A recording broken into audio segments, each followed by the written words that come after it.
What's up people, Dobbsyrules is right here and welcome to a special top 5. Carboots. I love them.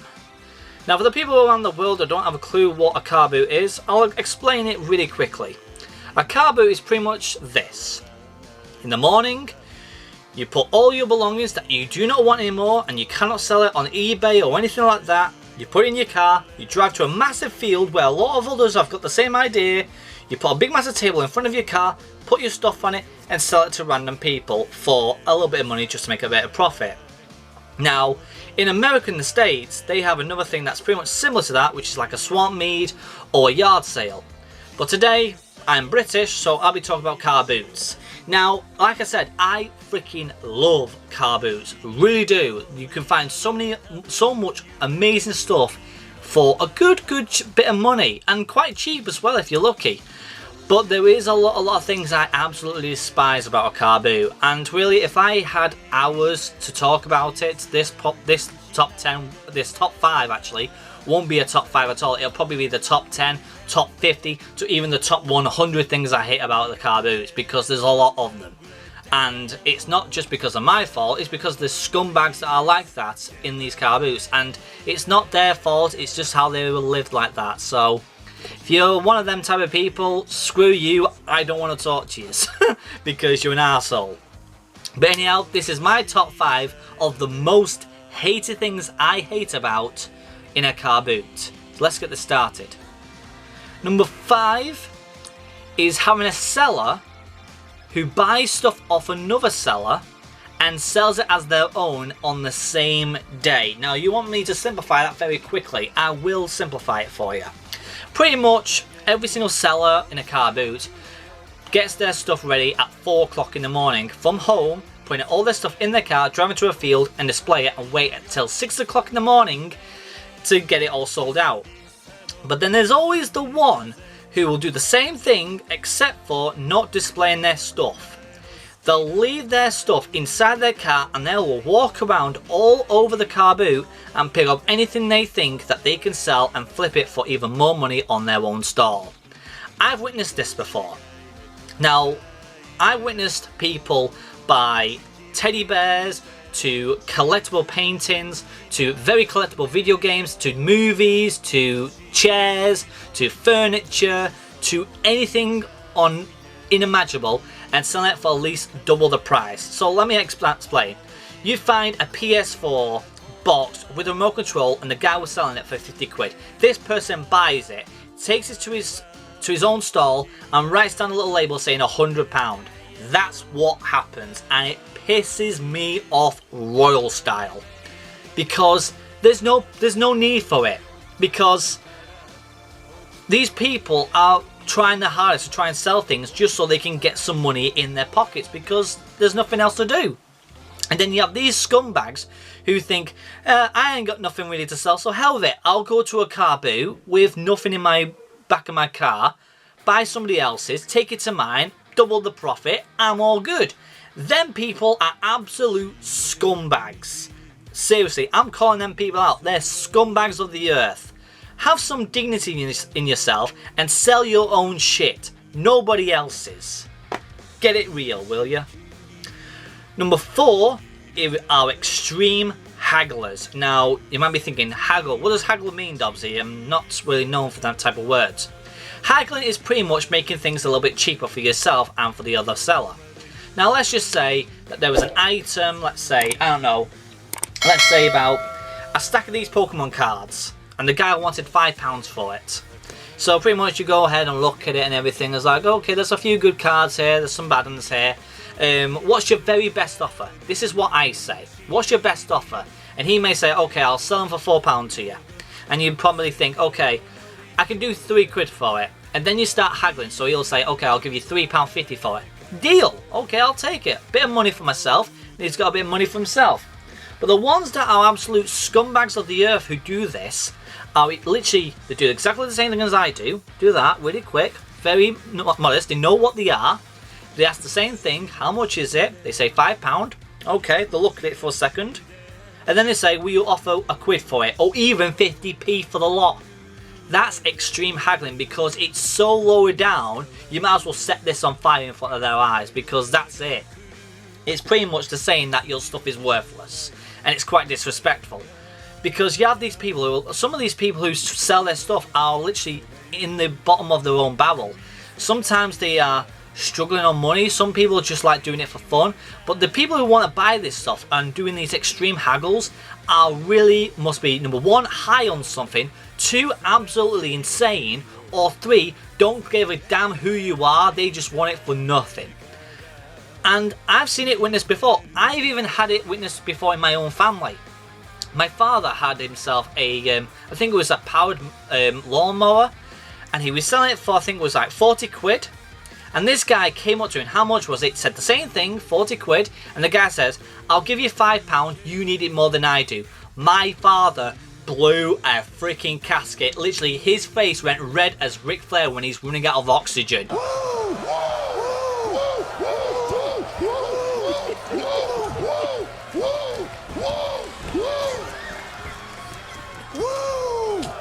He literally picked up that lawnmower and broke it with his freaking leg, and his leg was blooming wide as anything. It was like, it looked like he was about to burst a vein, and he broke the whole thing on his leg. And this guy says, hey man, I wanted to buy that from you. And then my father just said to him to go fuck himself. A £5, he would rather wipe that £5 on his ass, because it was worth that.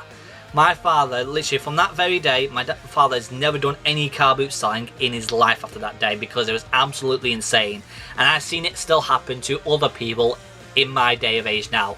It's absolutely ridiculous. Number 3 is looking in your car. Now, this is pretty much as sellers and also buyers. When I'm buying stuff, I pretty much go to the top end, see if there's any, because when you go to the top end, that means they're the new buyers, you know, the new sellers who just turned up. I'm one of them people who are respective. I rarely don't look inside their car, but there is a lot of people who don't give a damn who you are during the pandemic or not. They'll literally move everybody, part the people like the Red Sea, and literally with the goggles like that in between your windows, looking and seeing what is inside your car, whether there's like diamond rings in there or something, like they're a freaking bank robber. It's like, to me, it feels like there's a dead body on the floor and there's vultures swirling in trying to grab what they wanted super quick. Now, if I was in my 40s and I did this and started selling in the car boot, and somebody did that to my car, oh, there's going to be World War III in that bloody field. I'll be pushing people away saying, fuck you, you are not looking at my car. I'll literally pick up all my stuff, throw it back in my car and drive somewhere else, because if somebody does that to me, I'm not selling shit. I'll just literally keep my stuff on it and stick it on eBay. I'm not doing that. It's absolutely disrespectful. If you want to look at my stuff or look at somebody else's, wait for a second. Let the poor lady or the poor guy get himself fully prepared, get his stuff on that table and leave him for a second and then start looking. Don't go ahead and start mauling around like a bunch of hyenas. My God.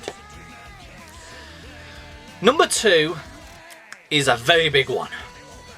And I see it all the time. And when I see it, my face sees red. And that's people looking on eBay and Amazon in front of the seller. Now, these are the people who pretty much buy things and then sell things. I understand that. People do it for business. Fair enough. But the ones that do it are literally, I'm trying to think right now, pretty much, let's just say, right, this thing here has a barcode on it or something like this. This is like, this has a crap ton of expensive Pokemon cards or expensive Yu-Gi-Oh cards, and he opens it up, so it's like, looks through him like that and everything, and I'm literally standing next to him like waiting for it and everything. I'm asking the buyer, saying, how much is that? And the guy says, right, it's 50 quid, okay, so there's a lot of cards in there, so it's like, right, there's a lot of cards. And then this guy goes ahead and he's just looking randomly, and literally, you should, this is the thing, when it comes to people who buy and sell stuff, they have to know the numbers in their head. Don't use your phone, okay? Because when you start using your phone, Then the seller notices you doing it, then they up the price. And this has happened. And this is the same thing that's happened with Pokemon cards. And this has happened a lot. This guy, I remember, this was about at least a month ago, okay? And this guy had a big massive box, same thing like this, but a little bit bigger. And he had a few holographics, he had a few EX series cards in it, he had a few base sets, a few holographics, no Charizards if you guys want to know. The most expensive card I saw in there was a Celebi EX from the EX series, which was quite expensive. It's around about a £69 card, around about 70 quid. And then this guy deliberately pulled them out and literally scanned every single card on eBay to see how much they sell for. And this guy was looking at him thinking, you're one stupid motherfucker. And then he said, I'll take it for 50 quid. And he said, nah, it's not worth 50 quid now. It's not for sale. I'll research them on eBay and see how much they actually are worth. And then that guy was like, I'll give you 60 quid for it then. And the guy refused. Them are the people that ruin Carboots, because if you want to sell stuff, make sure you know the numbers in your head. I know prices of games. I know prices of Yu-Gi-Oh! I know prices of Pokemon. If I don't have a clue what the thing is worth, I'm not going to research it. I'll just take the gamble and buy it and see if it's worth anything. But that's it.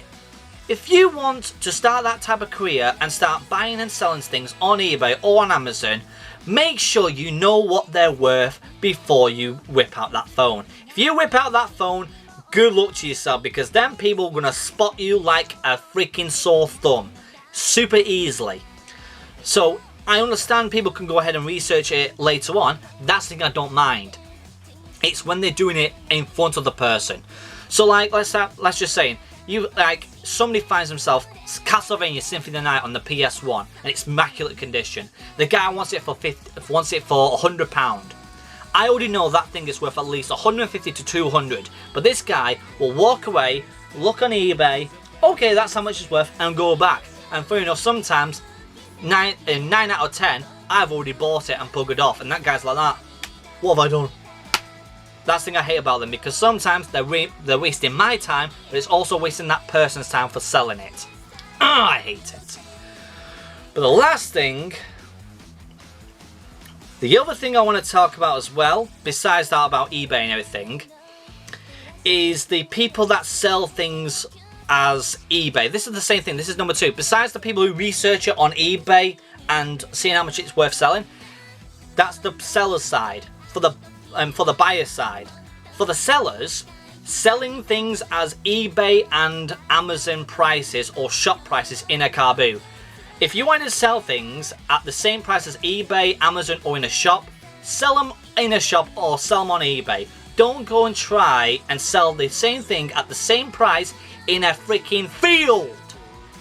It's a field at 6 o'clock in the morning around about 4 to 5 degrees centigrade, which is freaking freezing, at the middle of the night nearly. And you're going to try and get 50 to 60 quid because that's how much it sells for on eBay. I saw somebody sell a bottle of brand spanking new Dior Sauvage, and that's around about a 70 to 80 to even a £90 bottle of aftershave or perfume, whatever you want to call it. And he was trying to sell it for that much. You won't get that in a freaking car boot. You'll probably be lucky to get a 10 out of it. If you want to sell it like that, sell it on eBay. Don't be that type of stupid person. Come on, be straight with yourself. But now, it's time for number 1, my most hated thing in a car boot. And that's the Scalpers. I freaking hate the Scalpers in the car boots. Pokemon Scalpers, to start off with, I hate them anyway. I really do. They freaking annoy me. It's made me really stop at my footsteps to buying Pokemon products. But back to the car boot stuff. As you guys know, I collect Pokemon, I collect Yu-Gi-Oh!, I collect DVDs, vinyl, and video games. Plus cassette tapes if you want to know. But when you find out there's people who do the same freaking thing, it's really annoying. And these people go out for blood.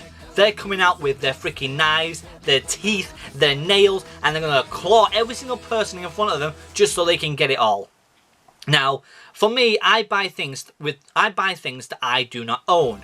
So if I see like there's a big massive bag full of Xbox 360 games or PS3 games or anything like that, I pretty much go through them, right? It's like, I've got that one, I haven't got that one, I've got that one, haven't got that one. So I buy them once and I go off.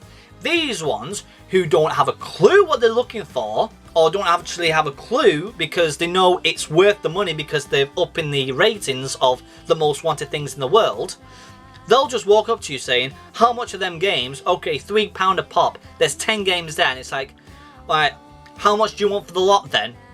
And it's like, make me offer. And there's like, sometimes they go over the top with the price, or sometimes under the bullet of the prices. Sometimes they win, sometimes they don't. But I always think to myself, because I've already looked in there sometimes, because this happens a lot to me, a lot. And I'll probably, when I start hearing them about it, I'm starting pulling out the ones that I really need to take out as quick as, so that guy is walking away with nothing. And it happens a lot. And they don't look what's inside that bag at all. They rarely do. And when I've already seen what's in there, I've already calculated on how much things are worth. And when they go ahead and take it away, I'm laughing myself inside because like, these guys are stupid. I don't have a clue what they saw in there because it wasn't worth as much. But besides that though, when it comes to scalpers, they do not prepare themselves because sometimes they screw themselves up. Because when they're scalping, they're taking everything and everything. I mean everything. They do not care what condition it is or what it looks like. They're taking it home, sticking it straight on eBay or the Facebook market just to get rid of it soon as so they can make quick bucks or quick pounds. Now, the reason why it really hates me as well though, because there's a thing about it as well that makes me really laugh inside myself. Because when you're doing car boots, you always have to be prepared for yourself. Look for the condition. When it comes to films and video games, always open the boxes and see if the disc is inside it. If there's no disc, don't buy it. Put it to the side or tell the seller. Or you can be a bit of a dick about it and put it back in and wait for some sore loser to pick it up and walk away with absolutely nothing still. And the guy still got money out of it. But this is the thing this is why I like to get my own back to scalpers. Because I've seen it hundreds of times that these guys take some expensive pieces of hardware. I've seen people walk away out of a car boot with an NES, a SNES, a GameCube, a Nintendo Wii. I've seen somebody walk away with a brand spanking new PlayStation 3, a brand spanking new Xbox One, and make an absolute killing on eBay. But what I always want to try and do, and screw them over massively, is to literally take every single best thing out of that box and literally keep all the empty ones in there, and they just hit the lot because they freaking deserve it. Why? Because they're freaking scalping scumbags. And that is my top 5 most hated things about a car boot. If you guys are a scalper, if you guys sell things in a car boot that are the same prices on eBay and in the shops, if you are looking inside my car, if you are freaking an extreme haggler, or you're a person that sells someone else's stuff at your own store at double the price, you guys are scumbags. And that's why sometimes car boots freaking suck. But either way, I still love them, and hopefully you guys can check them out soon in one day. Make sure you leave a like, subscribe, comment down below, and I'll see you guys next time. The people I'm still going to see you guys for subscribing, and I'll see you guys soon. Cheerio!